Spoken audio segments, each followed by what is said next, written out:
This is Hannibal here from the HannibalTV.com. This is my review of Who Killed WCW Part 3. I have to say they're getting a little bit tedious at this point. They're getting less and less entertaining as the episodes go by, but it's still better than regular wrestling. I made it through the episode. So let me start off with Brad Siegel, who appears on this. He just comes off as a total. I don't know what I can say on YouTube or what not, but let's just say a total bleep because YouTube has policies on swearing. Total bleep. Someone that didn't care about anything, including his job. Total scumbag. Let's call him that. Again, Vice likes to play with footage. So maybe they did this on purpose, but he comes off really bad in this. As far as the talk of the Vince McMahon filter with Vince Russo that they discuss in this, all I can say is when Vince McMahon was head of creative for decades after Vince Russo left, and people were complaining about the product so bad, where was the Vince McMahon filter then if he's such a great filter? I do acknowledge that Vince Russo's booking. By the way, Vince Russo is going to do an interview with me about the whole Who Killed WCW series live June 28th at 10 a.m. Eastern. But I acknowledge like there's no comparison to his booking in the Attitude Era and his booking in WCW. His WCW booking sucks, but as did other people's booking around that time. He did book TNA for its highest viewed period, so I'll give him credit for that. But the whole Vince McMahon filter thing, what happened to the Vince McMahon filter in the years before Vince McMahon had to resign from WWE because he was head of creative and the product was horrible. Where they talk about the situation where Kevin Sullivan got hired back as Booker and Benoit, Dean Malenko, one of the most boring wrestlers of all time, Saturn, and Eddie Guerrero left WCW. Saturn and Malenko did nothing memorable in WWE. I think Saturn had a gimmick with the mop. Malenko, you could say, was a flop in WWE. He was more over in WCW. One thing I don't understand about Kevin Sullivan, maybe he was starting to go senile at this point, was why he let Benoit go after Sid, who was much more over at the time. Like Benoit beat Sid for the title, then Kevin Sullivan let all those guys resign. And even though I mean Benoit and Eddie Guerrero went on to have good careers in WWE, they were pushed more than ever. But like it gave WWE momentum letting those guys go when they showed up in the audience. I mean, I'll still never understand why they let those guys out of the contract, whose decision that was. As far as Kevin Nash saying that the blood, there's a famous in WCW back when hardly anyone was watching. Okay, I will disagree with Kevin Nash on this big time. There was an incident where the Vince Russo booked. I don't even remember like why this was happening, but at some point in time, blood was dropping down on people.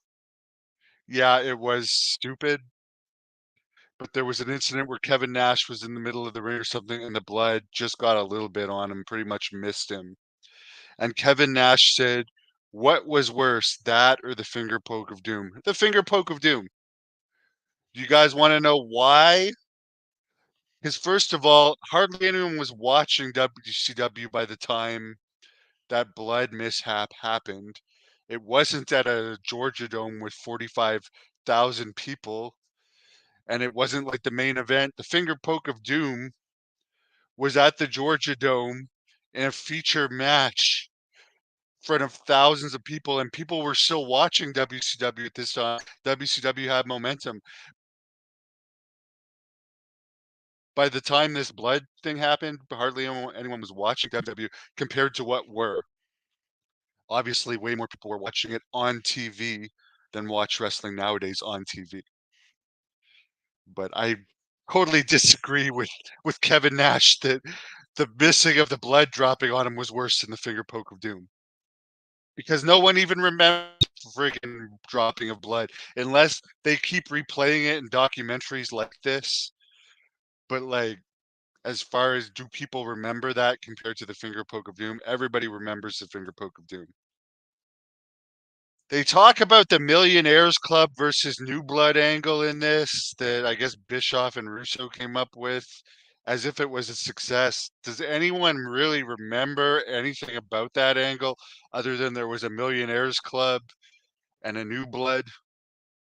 Like that whole angle, the concept may have been good, but it sucked. It was executed in a crappy way. The only thing I remember of that was Hogan getting beat by Kidman and Hogan getting beat by Vampiro, which I only remember because Vampiro brought it up in an interview with me. That's on here on the Hannibal TV, but like it was just bad. There was nothing good about that angle other than the concept. The execution was a total flop. Booker, here's the interesting thing. They had Booker T on here saying he wasn't previously world champion because he was black. I will be perfectly honest with you. He was way more over in WWE than he was in WCW. I don't think when you had all these stars in WCW like Hogan, Nash, Goldberg, Ric Flair, Sting. I'm sorry, there's five guys on a higher level than Booker T, star power, Bret Hart, and they all have political and creative clout. That's why he wasn't champion. And when he was WCW champion, nobody cared. I'm not saying Booker T wasn't a great wrestler, didn't have success, but at the time they made him WCW champion, I wouldn't call it success. And I don't think that he wasn't made WCW champion because of racism reasons. It had to do with too many people having creative control in their contracts who were legitimate bigger stars than him at the time having control over those opportunities. As far as the whole David Arquette thing, they try and make this out like it was less of a big deal than it was. And I heard Eric Bischoff say that like it shouldn't have been that big of a deal because Arquette beat him. Well, there was numerous people in that. I don't even remember the match. All I remember is he was champion. And it's not like he was a big Hollywood star. I don't even remember him in anything but that Ready to Rumble movie, which was not a successful movie, really. Wrestling fans like me may have liked it, but supposedly he was in Scream. I don't even really remember those movies. I know they were a successful franchise, but like, what the hell else has he been in? It's not like this was Clint Eastwood winning the title or Bruce Willis winning the title. This is let's call him a movie a low card movie star, like a low card movie guy, not a top Hollywood actor, not Jean-Claude Van Damme winning the title. And at that time, I hate to say it, the title meant something. Vince Russo winning the title, I will give this to Vince Russo. He had heat, and he still has heat to this day. He's hated as far as heat goes. And I'm not saying it was a good idea to maybe if it was executed better, it could have worked. But because he was writing it, the writer of WCW at the time too, it's a conflict of interest. But he had heat. Heat. David Arquette never had heat. The only heat he had was people pissed off that he won the title, but they did not want to see him or boo him. They didn't want to see him in the ring at all. Did it get publicity? Not in Canada, but Vince Russo said it made USA Today. Was that good or bad? Did that make people want to watch wrestling in WCW anymore? No. I remember as a kid in high school, I hated it. I also hated Jeff Jarrett as champion.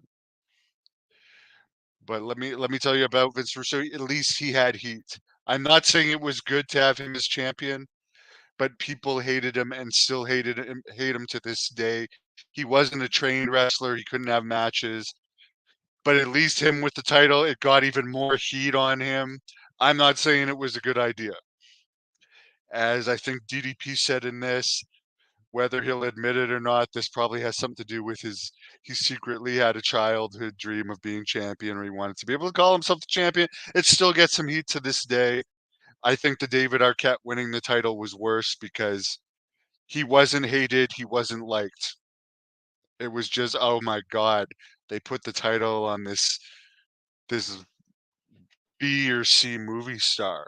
I think he was most famous for being married to one of the Friends, Courtney Cox, one of the Friends stars at the time, than any movie he'd actually done.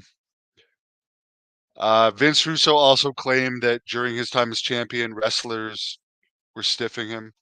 There is certainly one point where when Goldberg busts him out of the cage, he busts them against the guardrail rather than in the aisle. Goldberg denies it. Of course, he's going to deny it. But I don't have sympathy for Vince Russo because wrestling's a rough sport. But yeah, we're going to have Vince Russo on the 28th. I do think at least he made a lot of money in WCW. He did not help the demise of WCW. When Kevin Sullivan took back over, it was horrible too. Kevin did not fix anything. Then the team of Bischoff and Russo was freaking horrible as well. So all I remember from that time was how bad it was. But as a wrestling fan, because they still had so many stars, I still watched it. Yeah, there's this story about Bret Hart's book where he does lie about some stuff in his book, but supposedly Kevin did answer this to me. He said it was some other medication he was on, but he had claimed that someone overdosed on GHB in Toronto. I have no idea. No comment on Kevin Sullivan. We wish him the best. I know he's going through health issues.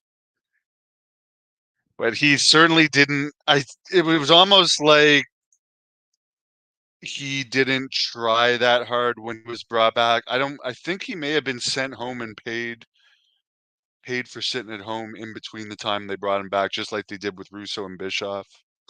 A lot of money being wasted, much like AEW wastes money paying people to sit at home today. But maybe Kevin Sullivan, his heart wasn't fully into it by the time he was brought back. Who knows? But the booking of letting Chris Benoit beat Sid, who was a much bigger star at that time, had just headlined WrestleMania 13 against The Undertaker a few years earlier, had a good WWE run. To have Chris Benoit beat him and then leave as champion, that was just one of the stupidest mistakes. And then Slapnuts appears. That whole I admit Jeff Jarrett was good for TNA, like a lower level company being the star, but not WCW. I liked Jeff Jarrett when he came to WWE as a country music singer. I hated the Slapnuts thing. Said it before, I'll say it again. I thought the Slapnuts catchphrase was stupid. Maybe it's a thing in some places, but it's certainly not in Canada. I thought it was stupid, and I thought the stealing, yes, stealing of Honky Tonk Man's guitar gimmick was stupid. There you go. This person does not like Vince Russo. Again, the shows back then, the TV land climate is different these days. But as bad as you want to say Vince Russo's ratings, then the TV ratings were better than today. It's a different viewership climate today. There's streaming services, there's YouTube, and so forth. All I can say about Vince Russo is he had success, booked great stuff in WWE. I didn't watch TNA closely, but he did book TNA during its most successful period. So give him credit for those. He made money in WCW, and he's a great heel. Did I like his stuff in WCW? No. This guy agrees with me that Jeff Jarrett sucks. I mean, he has talent, but not as WCW champion. That was horrible. And I'll say Booker T, I liked better as WCW champion than Jeff Jarrett, but to say he was a success in WCW, he was a great tag team champion, great United States champion, but he wasn't a good top guy. He was a great mid carder in WCW.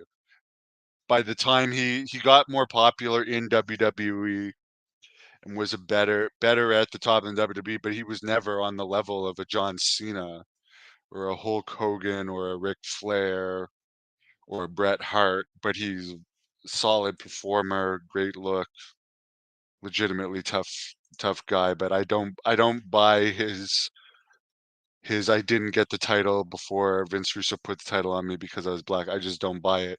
Too many people had creative control, such as Kevin Nash. Um, and it just didn't work for political reasons. Wrestling is a very political business.